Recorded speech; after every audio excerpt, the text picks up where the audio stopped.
NCP নেতা নাহিদ ইসলামের সিলেট আগমন নিয়ে চলছে আলোচনা সমালোচনা। আলোচিত ব্যবসায়ী মাহতাবুর রহমান নাসিরের সিলেটের ব্যবসা প্রতিষ্ঠান আল হারামাইন হসপিটাল পরিদর্শন করার পর এই তোলপাড় শুরু হয়। সস্ত্রীক সিলেটে পৌঁছে নাহিদ ইসলাম নগরীর শোভানীঘাট এলাকার আল হারামাইন হাসপাতালে যান। সম্প্রতি ব্যবসায়ী নাসিরের বিরুদ্ধে বিভিন্ন দেশে হুন্ডি ব্যবসা সহ সিলেটে তার বাসা কাজী ক্যাসেলে আওয়ামী লীগের নেতাদের আশ্রয় দেওয়া নিয়ে আলোচনায় আসেন তিনি। এই অবস্থায় তার ব্যবসা প্রতিষ্ঠানের নাহিদ ইসলামের অবস্থান নিয়ে নানা প্রশ্ন উঠেছে।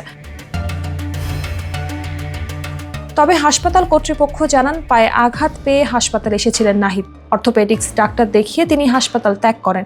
এনসিপি সূত্র জানায়, ইউএস বাংলার ফ্লাইটে স্ত্রী সহ ঢাকা থেকে সিলেট আসেন নাহিদ ইসলাম। পরে সিলেট নগরী শোভানীঘাট এলাকায় অবস্থিত আল হারামাইন হাসপাতালে যান। সেখানে ঘণ্টাখানেক অবস্থানের পর সড়ক পথে মৌলভীবাজারের উদ্দেশ্যে রওনা হন।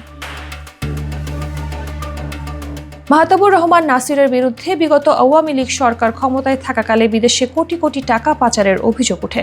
আতর ব্যবসার আড়ালে হুন্ডির মাধ্যমে এই টাকা পাচার করা হয় বলে দুদকের অনুসন্ধানে বেরিয়ে আসে। এমনকি 5 আগস্টের পর তার বিলাসবহুল বাড়ি কাজী ক্যাসেলে আওয়ামী লীগ সাধারণ সম্পাদক ওবায়দুল কাদের দীর্ঘদিন অবস্থান করেন বলে অভিযোগ ওঠে। পরবর্তীতে এলাকার লোকজন ওই বাড়িতে হামলা চালায়। এই ঘটনার পর বাড়ির সিসিটিভি ফুটেজ সংগ্রহ করে বিভিন্ন গোয়েন্দা সংস্থা, দুদক ও এনবিআর তার সম্পদের গোপন রহস্য উদ্ঘাটনে কাজ করছে।